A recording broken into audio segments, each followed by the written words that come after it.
Hare Krishna. And what I'm going to read from, these are from classes in Mayapur by Bhakti Charu Maharaj, by Jayapatak Maharaj, by Jananivas Prabhu, and Bhakti Chaitanya Maharaj.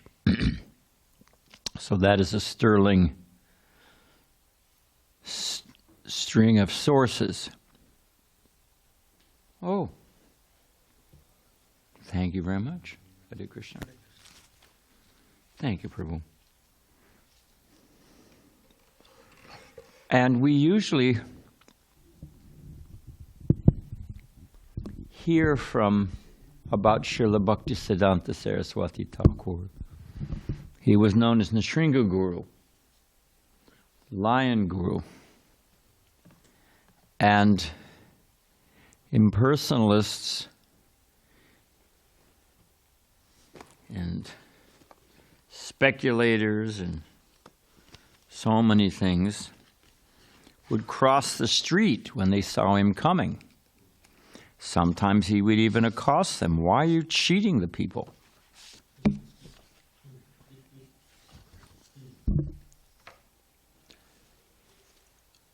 So we know that side of him.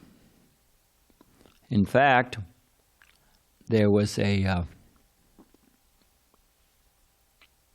top Sanskrit professor at University of Calcutta University, I don't know what it's called. But to this day, it's the top Sanskrit school in the world, more so than University of Chicago. And one of the professors there, Sanskrit professor, had disparagingly spoken of Srila Bhaktivinoda Thakur, the father of Srila Bhaktisiddhanta Saraswati Thakur. So he responded, and it came to pass that there was a debate between the two of them set up. And in those days, people weren't watching Bollywood movies or streaming Netflix online. So it was the entertainment. Prabhupada actually used to go to the Allahabad High Court and listen to the court cases sometimes. You can hear him in his lecture. He mentions a lot of events from the Allahabad High Court. That was their entertainment. So it's a much more refined age than what we've got now.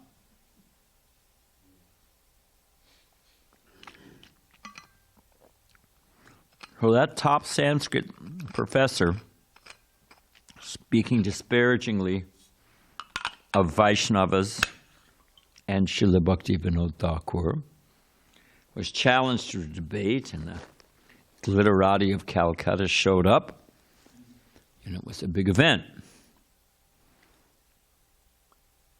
And Srila Bhaktisiddhanta Saraswati Thakur, in that debate, hit this guy intellectually so hard that the professor lost control of his bowels. You know how hard you've got to be hit intellectually? To just, his whole life flashed in front of him, that in front of the upper crust of Calcutta society, he was being mopped, the floor was being mopped by him. And so we know that side of Srila Bhaktisiddhanta Saraswati Thakur. But Prabhupada said that a Vaishnava is like a jewel. A jewel is faceted, and you turn it, it catches the light in different ways. I mean, we have flowing from Mahaprabhu that he was both like a thunderbolt and soft as a rose. And we know that Srila Prabhupada could also be like that. Sometimes the picture is that just like Santa Claus, very jolly, very happy, and just giving blessings, blessings, blessings. But Prabhupada could be very heavy. And sadhu means to cut. So we know that side of Srila Bhaktisiddhanta Saraswati Thakur, and relish it. But he had many sides to him. he used to,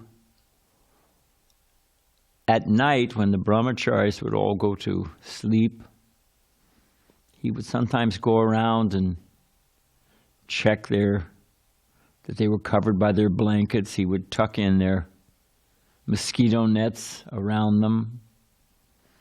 He used to carry sugar candy, sugar lozenges in his pocket of his kurta.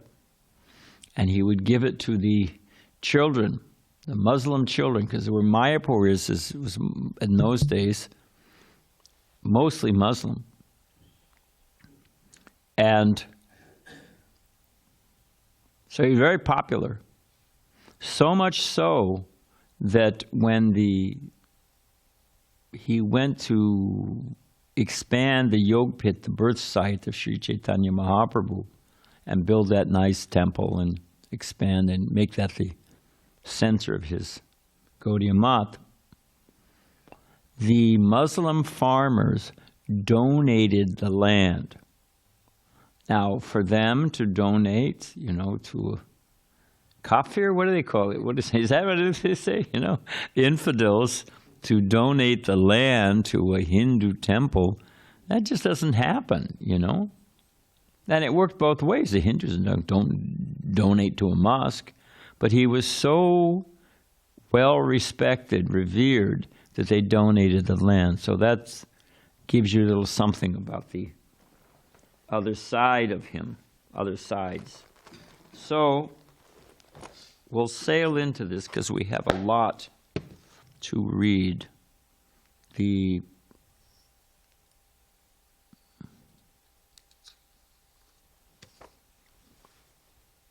So because I'm reading, don't tune it out, because there's some not because it's me, I'm just reading it, but there's some good stuff here.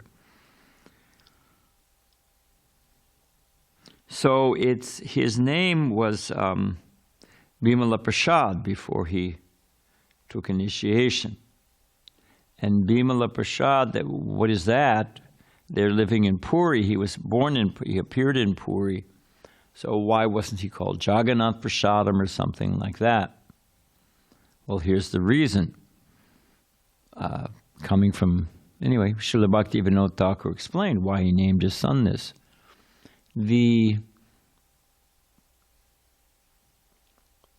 Is it Narada Muni? It starts with Narada Muni, who got the Mahaprasad from Lord Jagannath. And as soon as he took the prasadam from Lord Jagannath, he was dancing in ecstasy. And he went to see his brother, Brahma, went to see Shiva. Who got the prasadam first? Yeah, so Narada's dancing in ecstasy. He goes to see Lord Shiva. Lord Shiva says, "What happened to you?" He says, "I just took Lord Jagannath's Mahaprasadam. You didn't save any for me."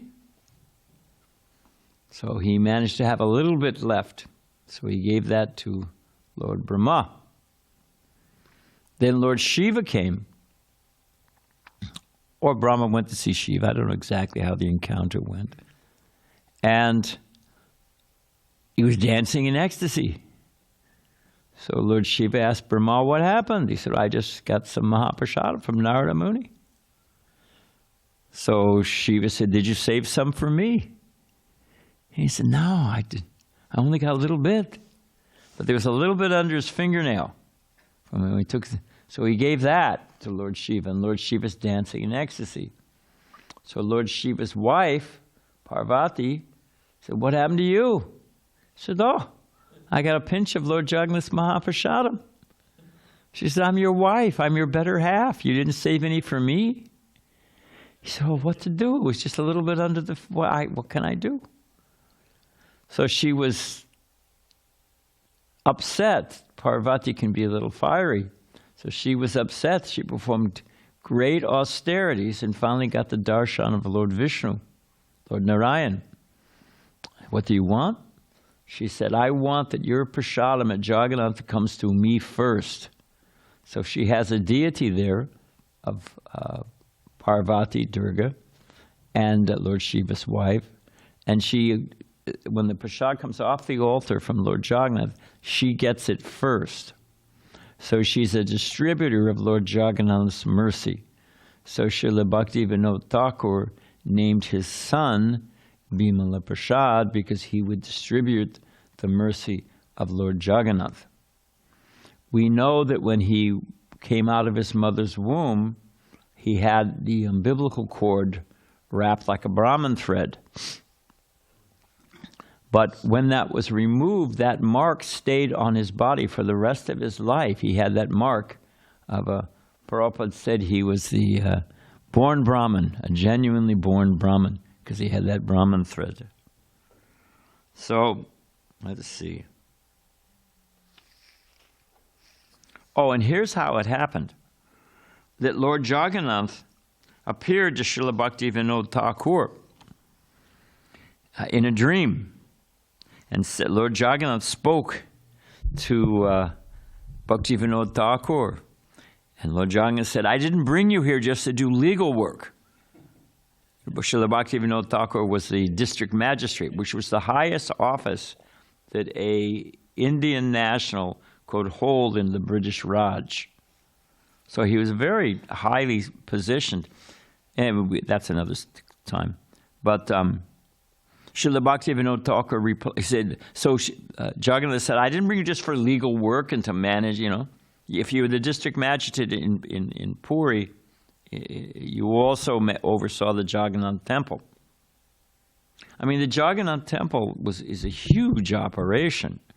I mean, they have at least a half a block to a block in the Jagannath compound is a setup just where they make chapatis. Yeah, they have a square, and anyone can come and sit there and get 2 sabjis, rice, dal, chapati, as much as you like, and it's all free from Lord Jagannath. There may be a sweet too. I don't know the answer to that one, but so it's a huge operation. 56 offerings a day, and they were cheating. They were filtering off money, and the offerings were so he tightened the whole place up. So anyway, so Lord Jagannath said, I didn't bring you just to do your legal work, to do your government work. I want you to spread my message. And Srila Bhaktivinoda Thakur said, oh, it's so contaminated. Unless you send somebody from your personal camp, I will not be able to do it alone. I can't do it. I need it. You got to send reinforcements. You got to send a ray of Vishnu. And that's Srila Bhaktisiddhanta Sarasvati Thakur came to deliver the mercy of it. He said, you pray to Bimala, Durga, and she will arrange for it. Thus, Srila Bhaktisiddhanta Saraswati appeared, and Bhaktivinoda Thakur named him Bimala Prasad. Born Brahmin.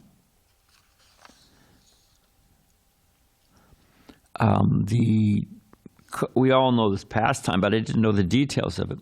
Because Srila Bhaktivinoda Thakur was the district magistrate and oversaw the Jagannath temple. And his house, you can still see where he stayed. It's right there on the temple road where the cart goes down to the Gundicha Mandir. And it stopped for 3 days in front of Srila Bhaktivinoda Thakur's house. And nobody could, thousands of people, elephants, the whole thing, like from Chaitanya Charitamrita, trying to get the cart to move. It would not move. And finally, the mother of Srila Bhaktisiddhanta Saraswati Thakur brought him out. And because she was the wife of the district magistrate, she brought out the small baby up on the cart. And immediately a garland fell off Lord Jagannath and wrapped around him, and the cart moved. So they could understand this is the child I was waiting for. At 16 years old, he started the August Assembly, Raj Sabha. And this was for young, intelligent men, the upper level of society, who took a vow to remain celibate all of their life, Naishtika brahmacharis. So I don't know how many, but there was something like 100, something like that. And the only one who made it all the way was Srila Bhaktisiddhanta Sarasvati Thakura.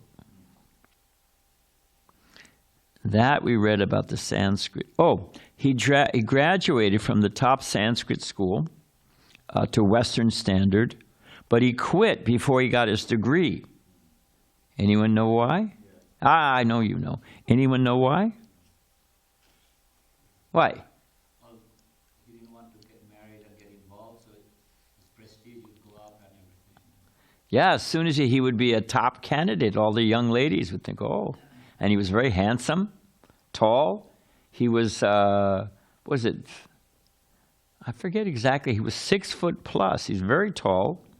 Had 3 rings on his neck, marks, 3 on his abdomen. He had this born Brahmin thread. An astrologer, famous astrologer, said he'd never seen so many auspicious marks. This was a Mahapurush, a great saintly person. So he would have been a big catch, a nice candidate. So he didn't want to be gainfully, high prestige, gainfully employed. So he quit without taking his degree. At 23, many prominent students in astronomy and astrology. He actually, what is the Surya Siddhanta? The Surya Siddhanta had been translated, like, you make a Xerox copy, and you make a copy, it becomes more and more faded. So it was all scrambled up. And he was the one who actually went in and reorganized and edited and compiled the whole thing back to its original status. It's also described that he discovered a planet. He's still credited for, I forget, he discovered a planet from his astronomy. Not a planet, a star. There's a difference. Yeah, he started a magazine, and the Astrological Society of India awarded the title Siddhanta Saraswati. That's how he got the title, Siddhanta Saraswati. But when he took sannyas, he added Bhakti, because Bhakti is the conclusion of all knowledge. Coach Bihar is still a prominent province in northern India. And it was the habit that they would get an English governess to teach the princes, the young children, so they would come to be nice British gentlemen standard. So it's a long story, but and we'll get into the rest of it later on. But the English governess wrote to the Maharaj that there was such a young man as Srila Bhakti, his name, Bhaktisiddhanta, Siddhanta Saraswati at the time, said that he's so educated and his manners and etiquette are so perfect that he should actually be the one to teach the prince. But he didn't take up the job. The king Mandira, Chandra Nandi, had a palace in Calcutta. He was known for his spiritual inclination. He invited Bhaktisiddhanta Saraswati Thakur to the palace, but the court attendants blocked access for 4 days. He's too busy, he can't see you now, although he'd been invited. So Srila Bhaktisiddhanta Saraswati only took a tulsi leaf when brought his meals. He wouldn't eat the meal, he just took tulsi. And then after 4 days, he left. And the king, you can imagine, a pious man, he has a nice saintly sannyasi, he finds out he hasn't been eating, and he's left. So he raced to the train station and met him and said, why aren't you eating? He said, I came to give you something. Bhaktisiddhanta Saraswati Thakur said, I came to give you something. How can I take from you when I haven't been able to give? And he didn't eat till he went back to Mayapur. His Bengali writing was very simple, very easy to read. So the question is, why is his English so difficult? Or he's he gave different answers. One answer he gave is that, no, I have to use this language because I have to be very precise. These are the only words that actually explain exactly what I mean. Just like Prabhupada didn't like to be disturbed when he was doing the translating work. He said, I have to pick every word so carefully. So that was one reason. These were just the right words for what he wanted to express. But He said that the British had undermined Vedic culture. I read to that Lord Macaulay and how it was actually their strategy that unless we break their confidence in the Vedas and their culture, we'll never make these people a subservient nation, which is what they wanted. He states it right there in his report to the British Parliament. So he made the point that his English was better than the best English scholars. So he wanted to show that his mastery of English was, they're not just a subordinate, subculture. So that was one of the reasons he spoke his English that way. He was a loyal son. He followed his father's direction to take shelter of Gaurkishore Das Babaji. Gaurkishore Das Babaji, his spiritual master, later on, said, "I'm illiterate and I don't give initiation. I'm not going to do it." He quoted from Narottam Das Thakur, "Without your shelter, what is the use of living?" He approached him a number of times, and one time Prabhupada said, I know this one because I heard Prabhupada say it. He approached Srila Bhaktisiddhanta Sarasvati Thakur, again, Srila Gaurkishore Das Babaji for initiation. And Gaurkishore Das Babaji said, "I don't do that." He said, "But I'll ask Mahaprabhu because you're so determined." So then Srila Bhaktisiddhanta Saraswati Thakur met him later on. Some days had passed. So what did Mahaprabhu say? Srila Gaurkishore said, "I forgot to ask." So in this way, So finally, Srila Bhaktisiddhanta Saraswati Thakur said, "What is the use," quoting Narottam Das Thakur, "if I can't take initiation? What is the purpose of human life? And I will commit suicide." And Srila Gaurkishore knew that anything Srila Bhaktisiddhanta Saraswati, if he said it, he meant it. So then he said, "All right, you go take your bath, I'll initiate you. You come back." He was initiated in 1990. He took a vow in 1900, sorry. He was initiated in 1990. He took a vow in 1909, completed in 1909. Must be 18. Yeah. Was he born in 1800? 1874. Yeah, well, what is this? Anyway, he did take that vow to chant, what is it, 1 billion names? Yeah? It averages out to be 192 rounds a day. And, yeah, it's the same as Haridas Thakur.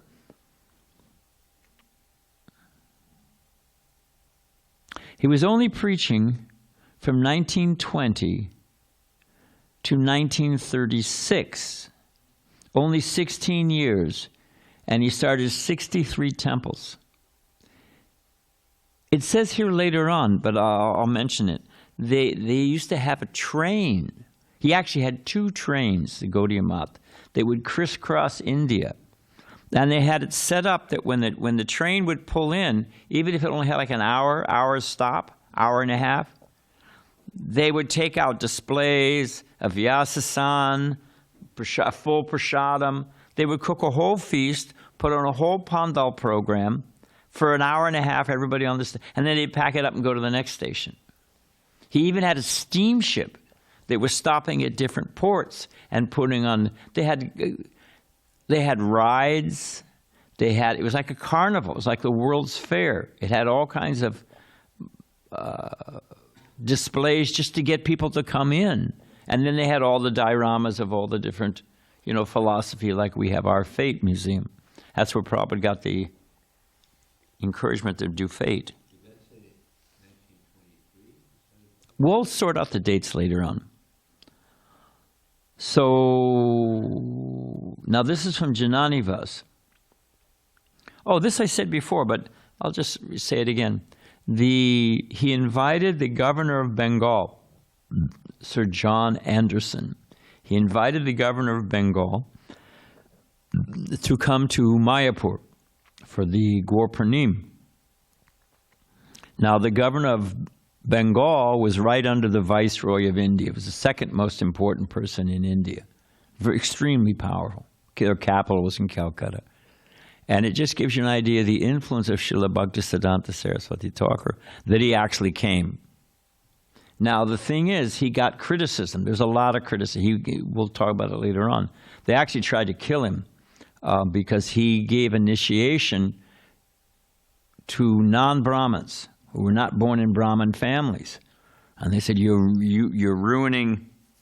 Even Mahaprabhu, what is it?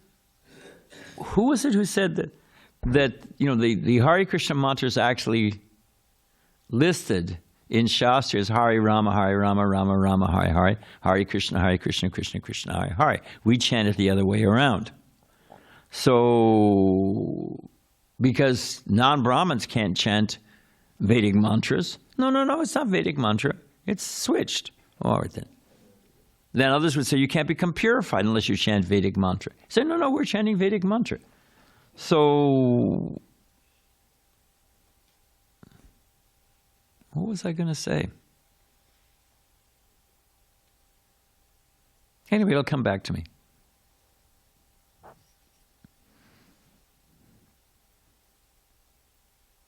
Oh, that was it. So Srila Bhaktisiddhanta Saraswati Thakur was initiating non-Brahmins.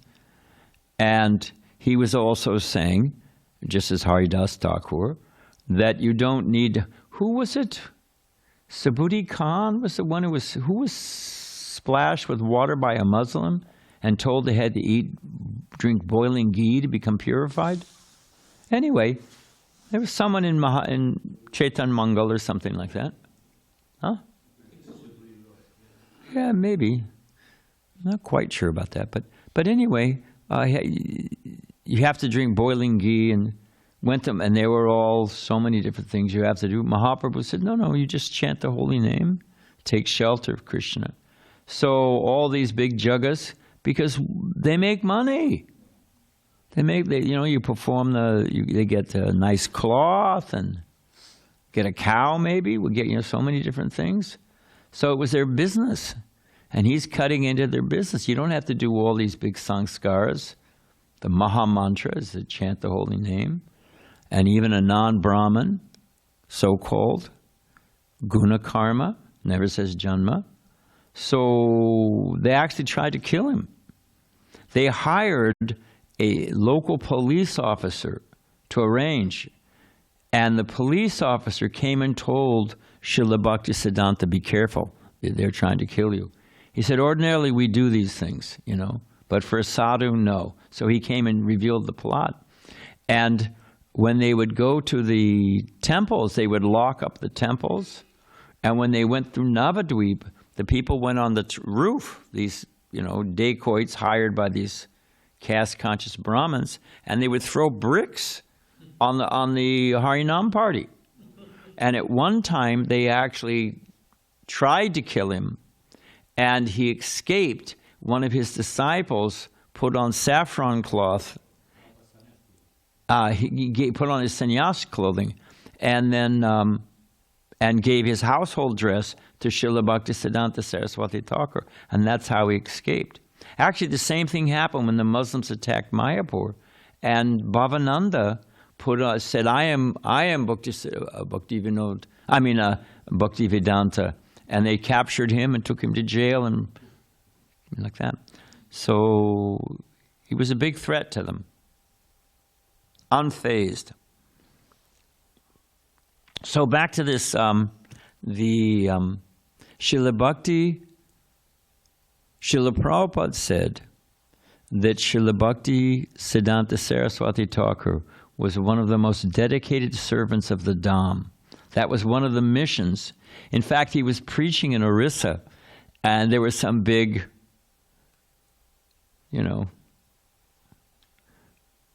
so-called sadhu, this, that, and he was big time in Orissa. And Srila Bhaktisiddhanta Saraswati Thakur was calling him out. And it was causing so much disturbance. The whole Vaishnava community was split. And Srila Bhaktisiddhanta Saraswati Thakur would not pull back. So Srila Bhaktivinoda Thakur said, "Oh no, it's creating too much heat. You go to Mayapur and develop Mayapur." So that's how he got started developing Mayapur. But to get this governor out there, they had to have a road. Oh, so he got so much criticism from the local that you breed this meat eating. And I'm sure as a British gentleman, so-called gentleman, he had a little hip flask and take a shot every now and then for his morning constitutional. So what to do?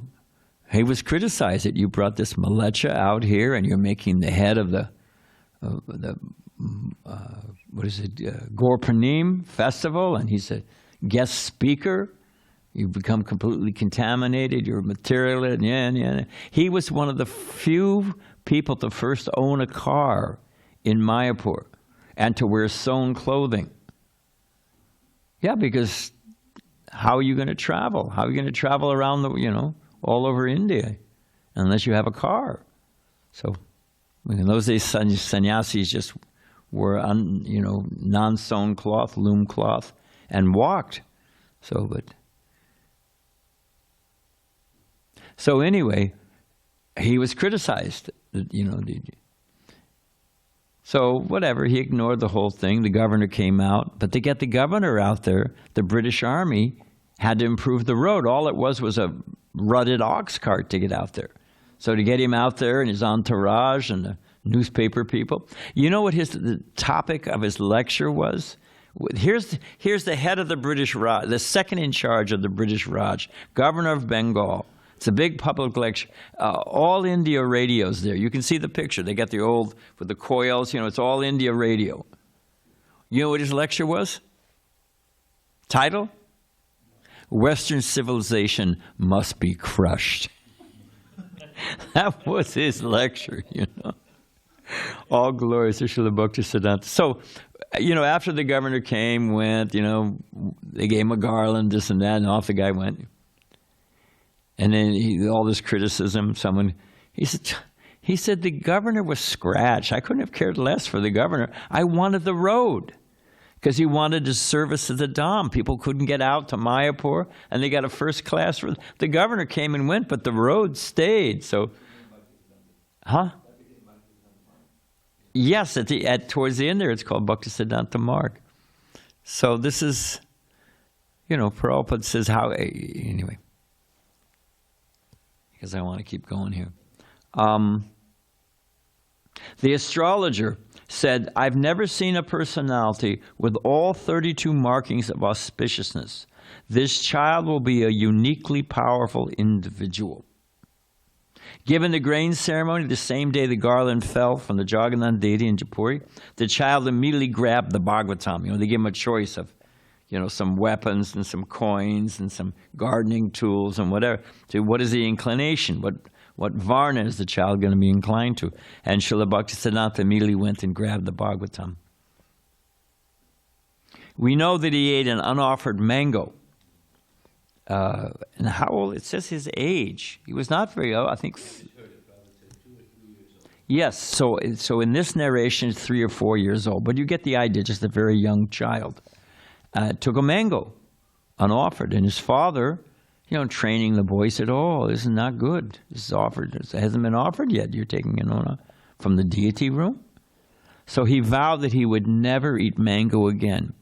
Prabhupada said, Prabhupada told Bhakti Charamaj that later on in life, his disciples prevailed on him. He would sometimes take green mango chutney. But he never took a nice ripe. And in India, that's like in America. You never eat an orange, it's just like, it doesn't happen.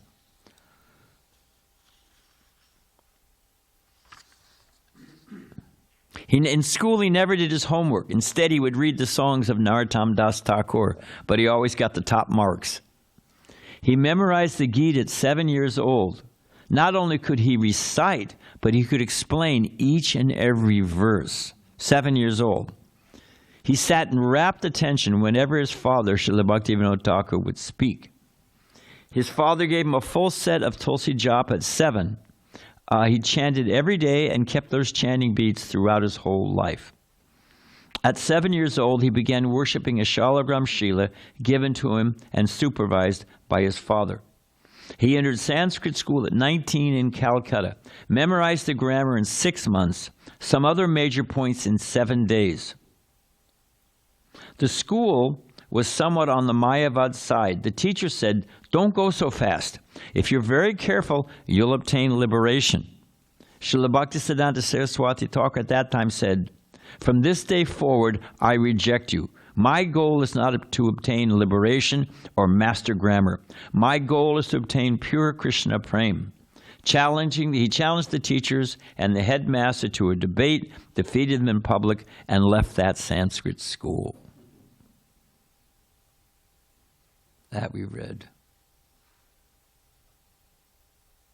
Oh, he was so brilliant at grammar and logic that his teachers all told him, "You should make this your career."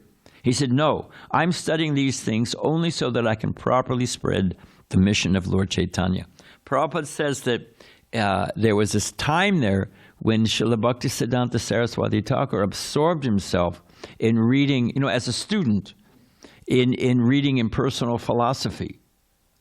Locked himself in his room and read for days. Prabhupada said Srila Bhaktivinoda Thakur was thinking, we may lose this boy. But Prabhupada said it was only his strategy, Srila Bhaktisiddhanta Saraswati Thakur's strategy, to completely understand their philosophy so that he could dismantle it.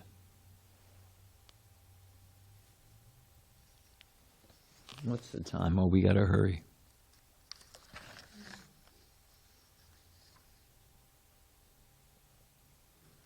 First time he saw Srila Gorkishore Das Babaji, he said, "This is my guru. No one has his equal in renunciation." That I read. Srila Bhaktisiddhanta Saraswati Thakur said, "I have met so many aristic people." Tagore, who won the Nobel Peace Prize for Literature. Subhash Chandra Bose, who actually was driving behind Indian independence, the governor of Bengal, the British Raj, Maharajas and kings. But all had some fault. But when I saw my Guru Maharaj, I knew that only a Vaishnava could be so exemplary without a single fault. Everyone else, this is his quote in his writing, everyone else saw my education, morality, austerity, intellect. Everyone was impressed by these things, and I also identified them as myself. But my Guru saw none of this. He paid them no heed. He only saw my real self.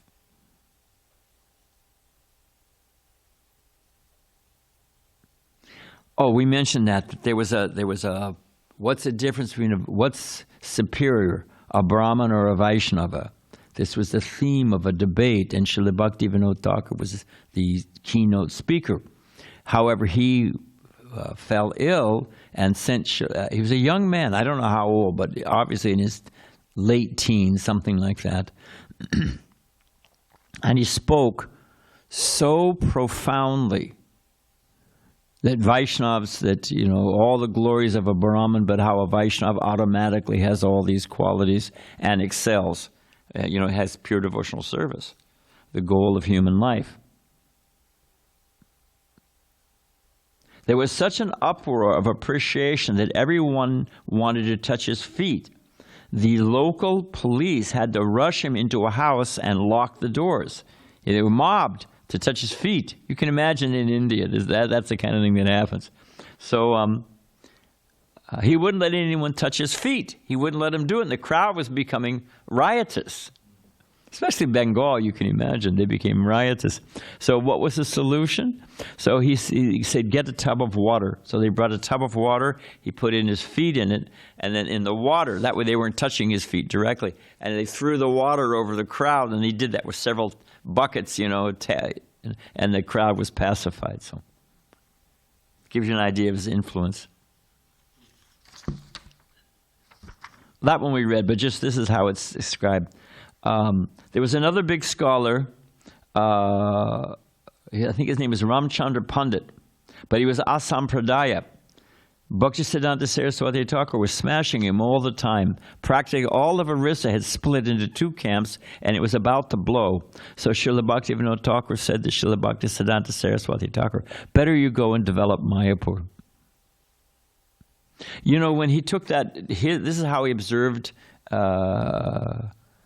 Chaturmasya, you know, the 4 months of the rainy season where the sannyasis don't travel, so they practice austerity, so they stay sharp rather than becoming cozy, you know, staying in one place for 4 days. For 4 months. So it's called cow vrata, which means you make khichdi without any spices or salt. You make khichdi. Then that khichdi you put on the floor and you mix it with the dirt. And then you bow down, you bend over, and whatever you can eat from that once bending over, you can't, you know, come up again and go down for more. You go down once, whatever you digest, whatever you can eat that one time, hands behind your back. And then you eat off the floor, that khichdi, unsalted, unspiced khichdi with dirt in it. And you only do that once a day for 4 months. We get devotees. What do they do for Chaturmasya? Huh? Spinach yogurt, maybe. And urd dal. We each month give up something. But what do they usually do? They grow an ice beard. Oh, I'm observing Chaturmasya. You want to observe Chaturmasya? Do cow vrata. Then we'll talk about you observing Chaturmasya. Oh, no. All they do is grow the beard so they can look nice for the ladies and think they look cool. And get an earring to go with it. So, that we read.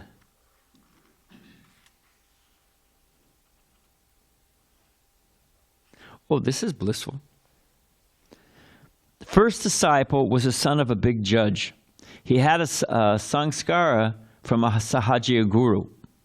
But the disciple had a dream where his guru and the guru's wife became a tiger and tigress and were going to devour him, the disciple. But Srila Bhaktisiddhanta Sarasvati Thakura came to him in the dream and chased away the false guru and the wife in the form of a tiger with a stick. There's another story. Anyway, I'll read that one. I'll save that one for later, and we'll finish with it. He got the post office established as Mayapur. You know, the birth site, because the Ganga shifts. It's just the plain there, so the river shifts. It'll shift sometimes, I don't know, 50 to 100 yards in one season. You know, it shifts a lot. So you can imagine over 500 years. So the birthplace was lost. So Srila Bhakti, we know the story, we're not going to go into it, but Bhaktivinoda Thakur, it was revealed to him, and then it confirmed. They brought Jagannath Das Babaji in a basket. He was over 100 years old. They'd forgotten how he was so old that he had, if you wanted to see, he had to open his eyes like this, because the skin folds had folded, and they carried him in a basket. When they brought him there, he began dancing in ecstasy. So to confirm that that's the place, his influence was such that they had to go to court, because this is the appearance place of Chaitanya Mahaprabhu. So that like George Washington slept here. They have a little gift shop and they sell coconuts and they make their money. So there's 7 or 8 different places claiming to be the birthplace of Chaitanya Mahaprabhu. But Srila Bhaktivinoda Thakur covered it. And to confirm the place, appealing to the British government, his influence was so strong, through a court case, they established the government post office and you can see that post office is still there.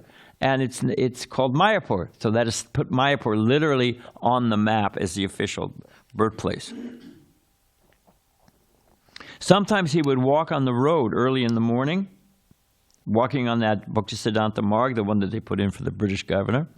And he would look up at the sky and say, Kali Yuga is so degraded. Even in Chandraloka, the people are becoming degraded. Then he would turn to his disciple and say, which one of you is going to go there and preach? So Prabhupada said he's the original Jagat Guru. He was actually thinking about the whole planetary system. They haven't even left their village, and they call themselves Jagat Guru. Again, walking on the road, they went past the place where the villagers passed stool. Everyone covered their nose with their cloth. Bhaktisiddhanta Sarasvati Thakur said, pity that you cannot smell the sweet fragrance of Sri Dham Mayapur. Prabhupada said you can live on the air in Mayapur. He called them Vaikuntha breezes. So, what do we see? We just see the superficial surface. He left the Chaitanya Mat one evening after midnight. The brahmachari saw him slipping out and followed him, wondering, where is Guru Maharaj going so late at night? One brahmachari, Bhaktisiddhanta Sarasvati Thakur, saw him following the brahmachari and said, all right, come on. He went down the road, and by a big banyan tree, there came a effulgent kirtan party. All embraced and danced, and then they left. Srila Bhaktisiddhanta said to the brahmachari, that kirtan party was coming from Swarga Loka. So who knows what plane he was on? That we read.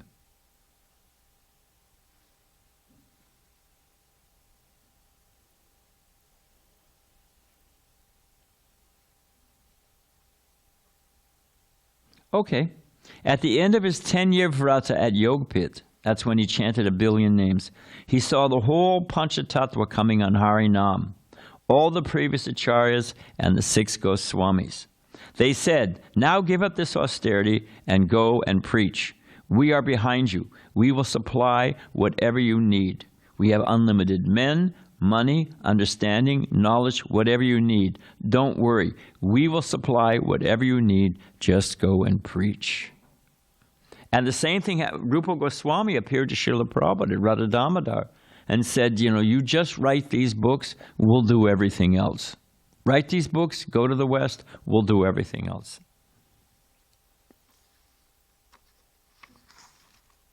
We're almost done. Oh, a so-called Vaishnava scholar came to Srila Gaurkishore Das Babaji.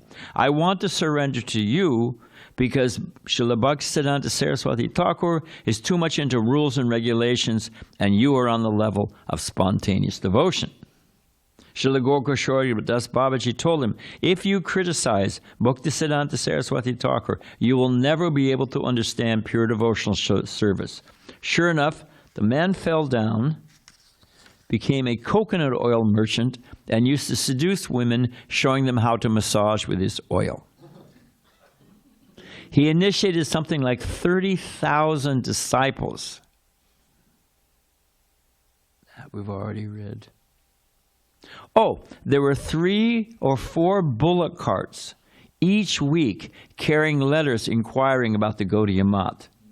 You read about, I don't know, whoever it is, Prince, this one or that one, who's the Prince William, gets letters from young women all over the world, married when he was a single, But you can imagine 3 or 4 bullock carts full of mail inquiring about the Gaudiya Math. His parikram was so big, when they did the Navadvip Dham parikram. His parikram was so big that he had brahmacharis on horses riding back and forth to keep it organized. The camp was organized in concentric circles radiating out from Srila Bhaktisiddhanta's tent in the very center.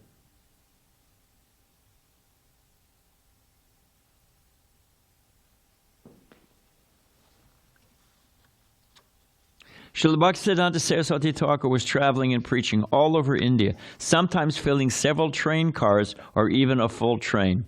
They would arrange for programs when the train would stop en route. Vyasasan, whole program on the train station platform. They would cook a whole feast, Prabhupada said. Pull out and continue to the next journey. There was a renowned Hanuman Bhakta. Disciples wanted Srila Bhaktisiddhanta Saraswati Thakur to meet him. He went and asked the famous Hanuman Bhakta, do you approach Hanuman directly or via anyone else? That's what Srila Bhaktisiddhanta Saraswati Thakur asked him. Anyone know the answer? Do you approach directly or via anyone else? Let's see. The Hanuman Bhakta replied, directly. Srila Bhaktisiddhanta Saraswati Thakur told his disciples later on, he is bogus. One can only approach via the Sampradaya. You are right, of course, Dravida. As a young man, he was commissioned to organize the king of Tripura's library. India had all the princely states. So many Maharajas were still there. India was not one united country. So the king of Tripura hired him.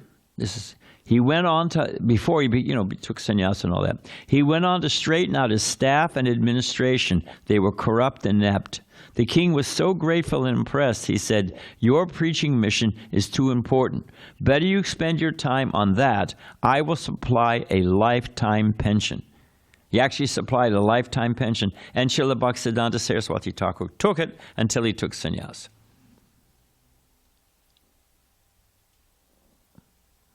Oh, this is... His other name was Barsabhanavi Devi Daiti Das, which is a name for Radharani. He was understood that he was a Manjari, one of the maidservants of Srimati Radharani. Srila Bhaktivinoda Thakur, his father, used to joke when Bhaktisiddhanta Saraswati Thakur would come, "Oh, Srimati Radharani must be nearby now." Because, he was in the role in his eternal rasas. When Srila Bhaktisiddhanta Saraswati Thakur would become angry at his father, he would call him Stri Bandhu, attached to women, because Bhaktivinoda Thakur got remarried after his first wife died. So this is where they would joke with each other.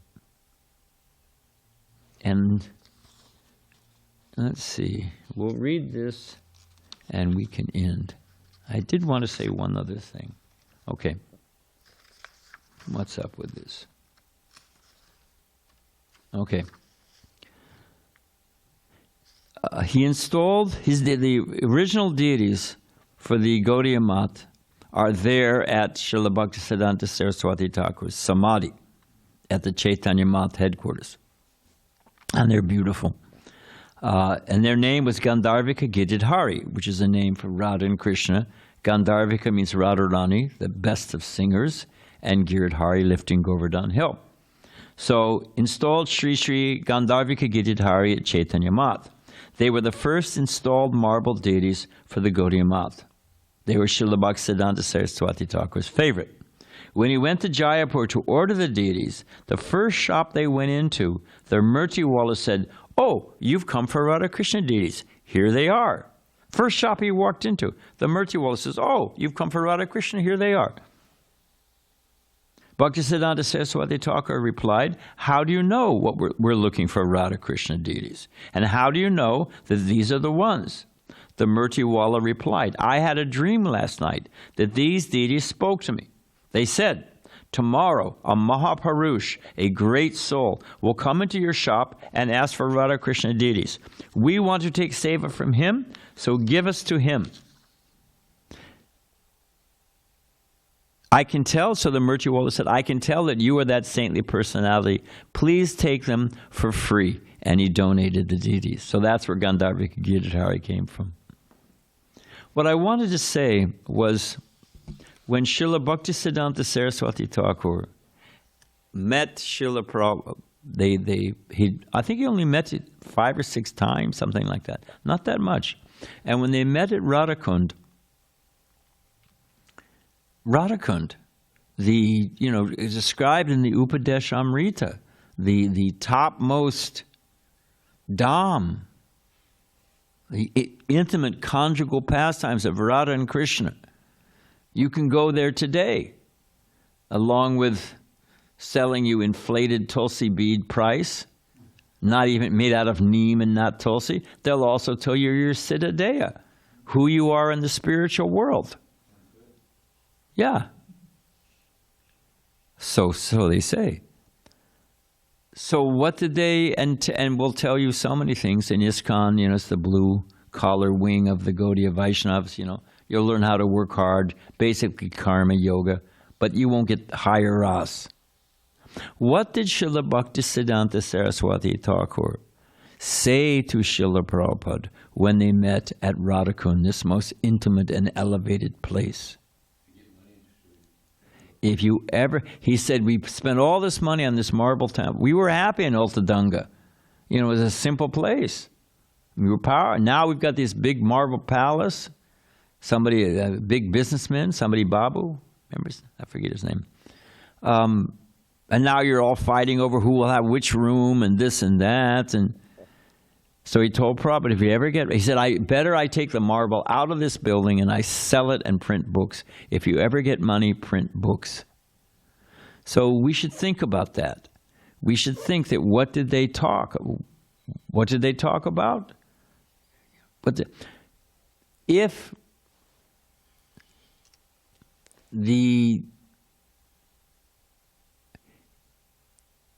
everybody, if we're serious, we want to advance in spiritual life, right? And you want to come to the highest level as fast as possible.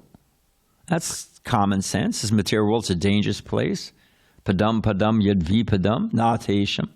So you don't want to loiter in this world. Let me become Krishna conscious, and let me get the highest level of Krishna consciousness. So what's the shortcut? What's the direct route? What's the inside secret? Everybody wants to know. Well, we can learn from this. What happened was they talked about preaching.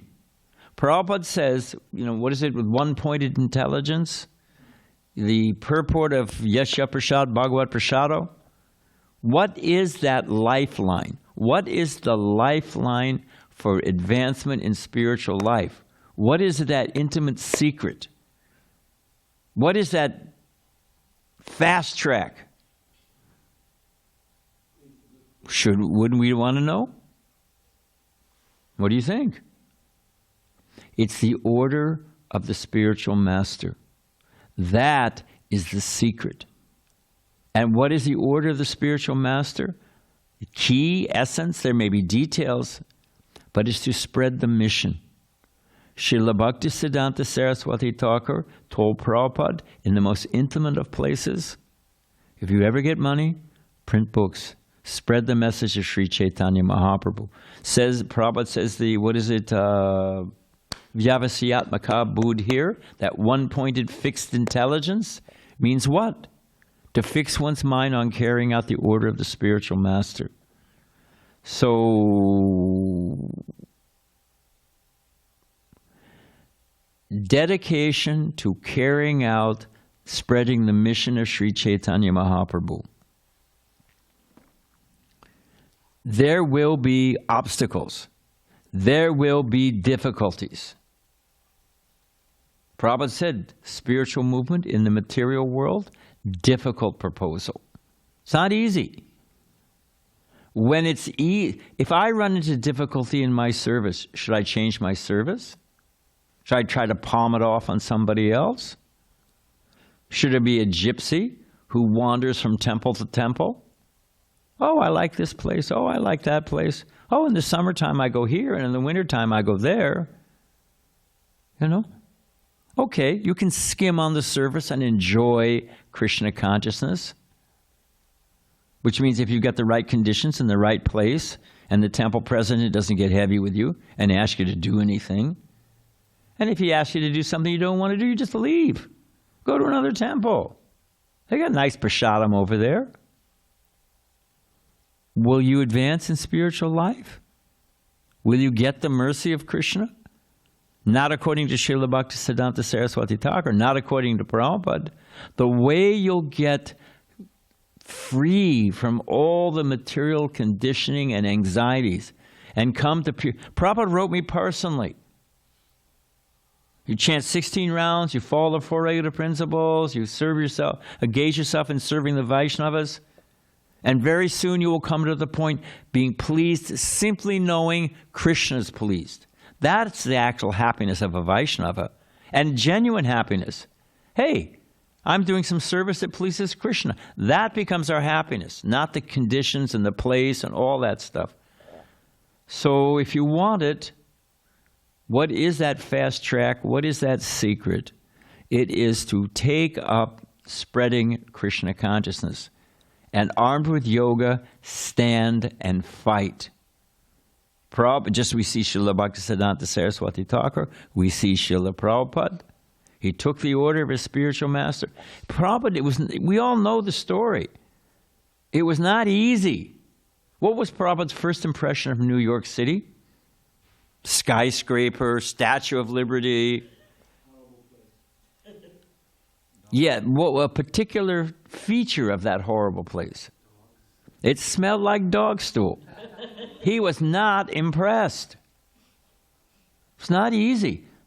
Going every day, not every day, but once a month I think he was going, to the Scindia shipping line to see when the next ship was going. Back to India. Mr. Forrester, after he came a couple times, the office manager, said, you're coming, Swamiji, but I don't see you ever book a passage. Prabhupada said, I know. And then she said, I don't think you're going back. He said, I know, but knowing that I could go gives me some relief. So it was not an easy thing, but the result is. So that's the simple point, that Srila Bhaktisiddhanta Saraswati, he got a car. For the dioramas, he used the top technology, had a steamship, had his trains, brought out the governor to get a good road so people could come. This is love. This is bhakti. This is what it doesn't mean sitting under a bush and Radhe, Radhe. That's not what it means. That's easy. That's cheap. I mean, we'll get there. But the way you get there is by being absorbed in spreading the mission. And practically that means book distribution, Harinam, and Prasadam. So we can end there. Sorry I went over it a little bit. Thank you very much. All glories to Srila Bhaktisiddhanta Saraswati Thakur. These are the people that we're following. Getting up, just 3 seconds. I want to say one other thing. I just thought of it. There's a so-called, what is that guy, Prem Bhakti, that big Prem temple down from our temple in Vrindavan? He sits around reading the newspaper, flirting with women. We know this for a fact because some of our ladies, Manju Goel, who got initiated by Radhanath Maharaj, went there first and he made the moves on her. You know how he offers prasadam? So they bring him the plate, he spits on it, and then it's prasadam. I mean, but we're following we're in the line of Srila Bhaktisiddhanta Saraswati Thakur, Srila Gaurkishore Das Babaji, Srila Prabhupada. Okay, your turn. Second. As you may know, but maybe not, somebody may not know, that Bhakti Swami has written an encyclopedic biography. 3 volumes. 3 volumes of Bhaktisiddhanta Saraswati by Baba. It's free. Download PDF. Just consult me. I'll give you the link, or I have it on my pad. I'll send it to you. It's incredible. It has all those stories. Yeah, it's really an amazing gift, and he made it available to everybody. So if you want to see it, come to me. I'll show you. All right, Prabhu. So we'll see is there anyone in this room who cannot go thinks they can't go on Harinam tonight? And we're leaving here what time? Balaram, are they checking with you to get rides and everything? Yeah. All right. So if you think you can't go, let me know, and we'll figure out how to get you to go. Yeah. Thank you.